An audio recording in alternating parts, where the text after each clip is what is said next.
안녕하십니까? 아이로보틱스의 2026년 1분기 재무 브리핑입니다. 오늘 브리핑에서는 산업용 필름 제조라는 본업과 함께 최근 로봇 신사업을 병행하고 있는 이 기업의 재무 건전성 변화를 객관적인 수치 위주로 살펴보겠습니다. 이 채널은 금감원 다트에 공시된 사업보고서를 기준으로 재무 정보를 분석하며 공시외 정보는 참고하지 않습니다. 또한 재무제표는 기본적으로 연결재무제표를 기준으로 설명합니다. 오늘 살펴볼 주요 순서입니다. 개요 및 핵심 요약을 시작으로 재무적 강점과 약점, 기회와 위험 요인, 그리고 마지막 핵심 모니터링 포인트까지 총 6가지 항목으로 나누어서 데이터 기반으로 전해드리겠습니다.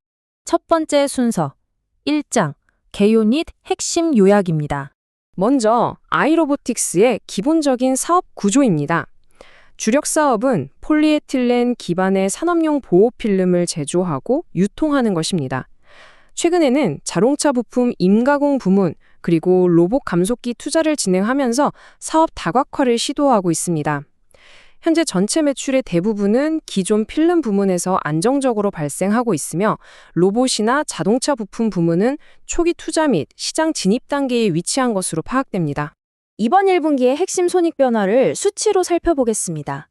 2026년 1분기 총 매출액은 102억 원으로 전년 동기 대비 20% 증가했습니다. 영업손실은 1억 원으로 집계됐으며 전년 동기에 2억 원에 비해서는 적자폭이 축소된 모습입니다. 이는 매출 증가에 따른 고정비 부담이 다소 완화된 결과로 분석됩니다. 그리고 당기순이익은 4억 원을 기록해 흑자로 전환했습니다. 다만 이 흑자는 본업의 영업활동 수익이 아니라 회사가 보유 중이던 공정가치 측정 금융자산 일부를 처분하면서 발생한 일회성 금융수익이 반영된 결과로 확인됩니다. 이어서 자본과 부채 쪽 주요 변동 사항입니다. 총 차입금 규모가 2025년 말 기준 30억 원에서 이번 1분기 말 기준 90억 원으로 60억 원 증가했습니다. 공시에 따르면 이렇게 조달한 외부 자금은 주로 신사업 진출을 위한 신규 설비 투자, 그리고 기존 사업의 운영 자금 목적으로 사용되었습니다. 외부 자금 조달이 급증함에 따라 당분기 총자산과 부채 규모, 그리고 부채 비율이 동반 상승한 것으로 나타났습니다. 다음은 2장, 재무적 강점 분석입니다. 공시 문서를 통해 확인되는 재무적 강점은 크게 3가지입니다. 첫째, 기존 폴리에틸렌 유통부문의 실적과 신규 자동차 부품 매출이 더해지면서 매출액이 전년 동기 대비 20% 증가하는 외형 성장을 기록했습니다. 둘째, 수익성 지표의 개선입니다. 원재료 매입을 효율화하면서 제품 매출 원가율이 전년 대비 소폭 하락했고 이에 따라 영업손실률을 마이너스 1% 수준으로 방어했습니다. 셋째, 유동성 지표입니다. 신규 차입으로 유동부채가 늘었지만 조달자금 일부를 현금성 자산으로 유보하면서 159%의 유동비율을 기록해 단기적인 상환 압력은 낮은 상태로 유지 중입니다. 아울러 앞서 확인한 4억 원의 단기순이익 발생 사실도 체크해볼 부분입니다. 영업활동이 아닌 금융자산 처분에서 발생한 일시적 금융수익이지만 결과적으로는 자본 총계 훼손을 막아주고 신사업 투자 과정에서 필요한 잉여자금을 일부 제공하는 단기적 재무 완충제 역할을 한 것으로 확인됩니다. 이어서 3장 재무적 약점 분석입니다. 가장 먼저 확인되는 약점은 영업활동 현금 흐름에서 발생한 10억 원의 적자입니다. 회사가 자체적인 영업활동을 통해 현금을 창출하는 규모가 당분기에도 마이너스를 기록하고 있습니다. 이는 전년 동기와 비교해 적자폭이 유지되거나 다소 커진 수치입니다. 내부 현금 흐름 창출이 지연되는 이러한 상황은 결과적으로 외부 차입금 의존도를 구조적으로 높이는 주요 원인으로 작용하고 있습니다. 세부적인 약점 요인들도 살펴보겠습니다. 우선 단기 및 장기 차입금 합계가 90억 원으로 급등하면서 향후 분기마다 부담해야 할 이자 비용 지출이 확대될 것으로 예상됩니다. 판매비와 관리비 역시 전년 동기 대비 19% 상승했습니다.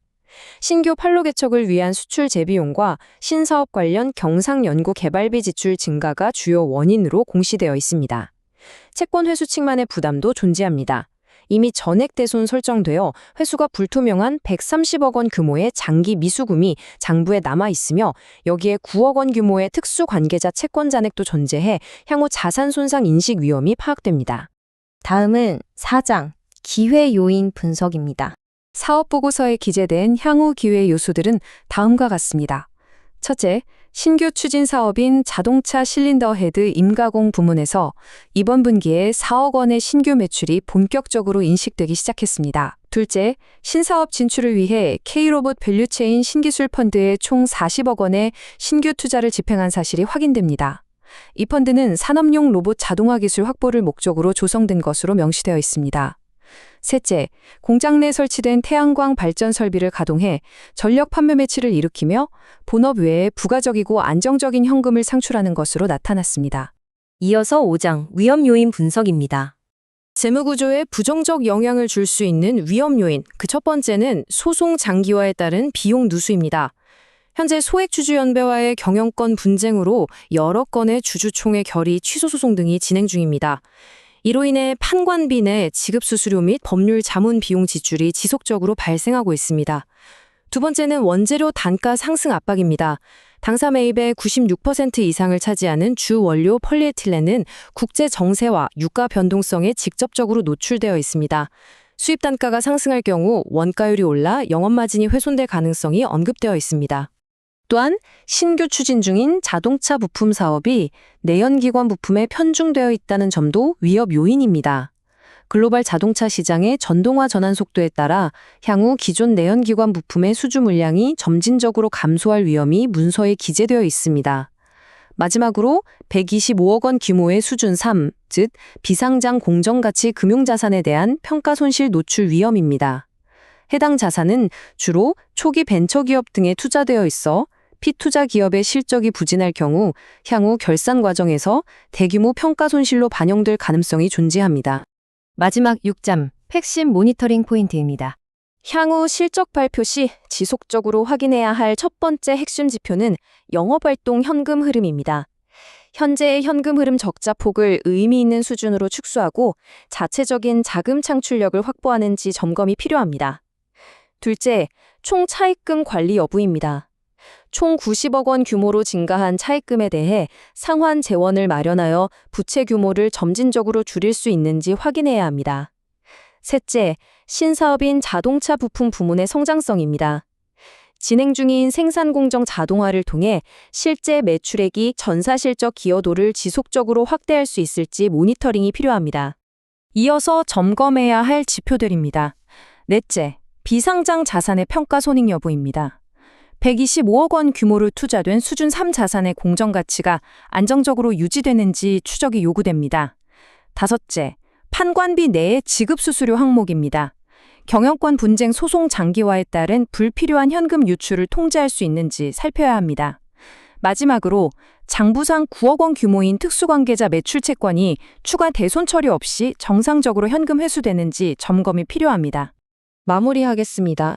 향후 기업의 재무 펀더멘털 개선을 위해서는 자동차 부품 부문에서 수익성을 확보하고 영업활동 현금 흐름이 플러스로 전환되는 것이 필수 조건입니다.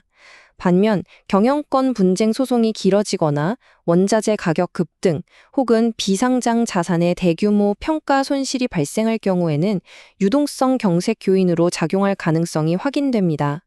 이상으로 1분기 재무 브리핑을 마칩니다.